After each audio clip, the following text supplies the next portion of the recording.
Spoken language. இன்றைக்கி நம்ம சேனலில் பார்க்க போகிறது பொட்டுக்கடலை தக்காளி சட்னி. வீடியோக்குள்ளே போகிறதுக்கு முன்னாடி நம்ம சேனலை சப்ஸ்கிரைப் பண்ணாதவங்க சப்ஸ்கிரைப் பண்ணுங்கள், லைக் பண்ணுங்கள், பெல் பட்டனை ப்ரெஸ் பண்ணுங்கள். வாங்க வீடியோக்குள்ளே போகலாம். ஒரு பாத்திரத்தில் 2 டேபிள் ஸ்பூன் எண்ணெய் சேர்த்துக்கலாம். எண்ணெய் காஞ்சி வந்ததும் ஒரு 4 வரமிளகாவை எடுத்து வச்சுருக்கோம், அதை நம்ம சேர்த்துக்கலாம். காரத்துக்கு ஏற்றப்பில் வரமிளகாவை சேர்த்துக்கோங்க. கலருக்காக 3 காஷ்மீரி மிளகாவையும் நம்ம சேர்த்துக்கலாம். இப்போ இது ரெண்டுத்தையும் கேஸை சிம்மில் வச்சு கருகாமல் நம்ம வறுத்து எடுத்துக்கலாம்.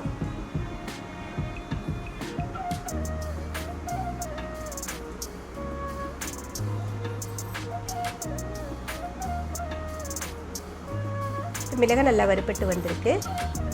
இது வேற ஒரு பாத்திரத்துக்கு நம்ம மாற்றிக்கலாம்.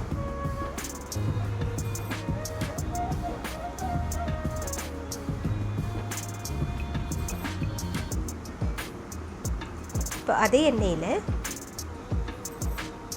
2 பெரிய வெங்காயத்தை கட் பண்ணி எடுத்து வச்சுருக்கோம், அதை சேர்த்துக்கலாம்.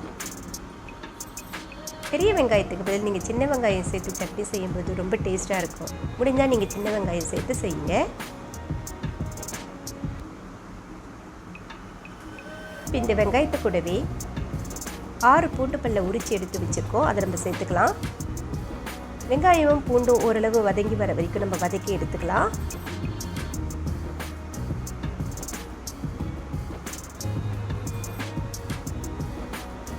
இப்போ வெங்காயம் ஓரளவு வதங்கி வந்திருக்கு. 2 பெரிய தக்காளியை கட் பண்ணி எடுத்து வச்சுருக்கோம், அதையும் நம்ம சேர்த்துக்கலாம். தக்காளி நல்லா வதங்கி வர வரைக்கும் இதை நம்ம நல்லா வதக்கி எடுத்துக்கலாம்.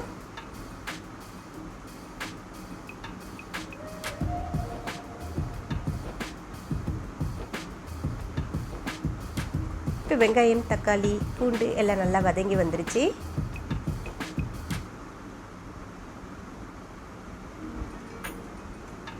இந்த ஸ்டேஜில் நம்ம கேஸை நிறுத்திடலாம். இப்போ நம்ம வறுத்து எடுத்து வச்சுருக்கோம் இல்லையா மிளகாய், அதையும் சேர்த்துக்கலாம். கூடவே 4 டேபிள் ஸ்பூன் பொட்டுக்கடலை எடுத்து வச்சுருக்கோம், அதையும் நம்ம சேர்த்துக்கலாம். இப்போ இது எல்லாத்தையும் நம்ம நல்லா அதே சூட்டிலே கலந்து எடுத்துக்கலாம். இப்போ இது நல்லா ஆறட்டுன்ட்டு நம்ம மிக்ஸி ஜாரில் அரைச்சிக்கலாம். மிக்ஸி ஜாரில் இதை சேர்த்து அரைக்கும்போது கொஞ்சமாக சட்னிக்கு தேவையான உப்பையும் நீங்கள் சேர்த்துக்கோங்க. இப்போ இந்த சட்னிக்கு தேவையான தாளிப்பு செஞ்சுக்கலாம். 2 டேபிள் ஸ்பூன் எண்ணெய் சேர்த்தாச்சு. 1 டீஸ்பூன் கடுகு, 1 டீஸ்பூன் உளுத்தம்பருப்பு,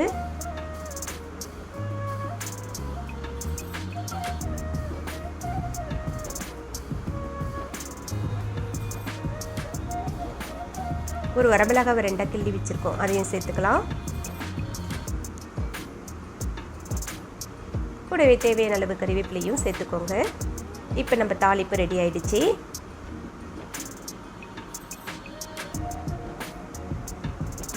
சட்னியை மிக்ஸி ஜாரில் நம்ம அரைச்சி எடுத்துகிட்டு வந்தாச்சு. அது வேற ஒரு பாத்திரத்துக்கு நம்ம மாற்றிக்கலாம்.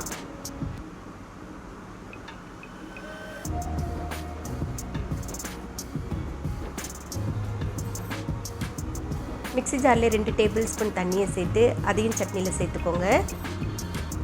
இப்போ சட்னி நம்ம நல்லா கலந்துக்கலாம்.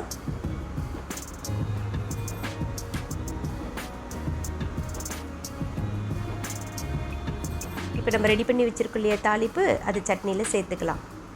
அவ்வளோதான், நம்மளுடைய பொட்டுக்கடலை தக்காளி சட்னி ரெடி ஆகிடுச்சு. இந்த ரெசிபியை நீங்களும் ட்ரை பண்ணி பார்த்துட்டு உங்களுடைய கமெண்ட்ஸை எப்படி இருந்ததுன்ட்டு கமெண்ட் செக்ஷனில் சொல்லுங்கள். இந்த வீடியோ உங்களுக்கு பிடிச்சிருந்துனாக்கா லைக் பண்ணுங்கள், ஷேர் பண்ணுங்கள், சப்ஸ்கிரைப் பண்ணுங்கள்.